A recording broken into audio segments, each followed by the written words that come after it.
Hi everyone, in this video I'm going to show you how to mute Facebook Messenger story, right?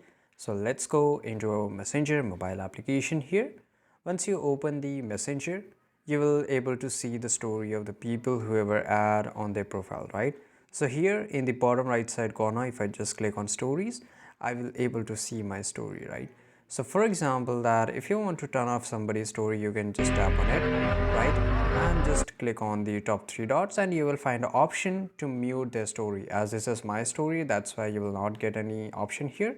But if you want to mute somebody else's story, in the three option there will be a fourth option where you will able to mute somebody's story, right? So once you mute, you will not get any kind of notification to view the story. And there is another way to mute that. For example, let me take you. So we have to find the messenger here, click and hold, right? Go to the app info, and here you have to just go to the manage notifications, right?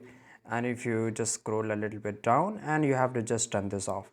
So if you want to mute everybody's story over your messenger, then just go to the story and just turn this off, right? Then you will not get a single notification on your notification bar regarding their anybody's story. I hope you found this video very useful. If you did, subscribe.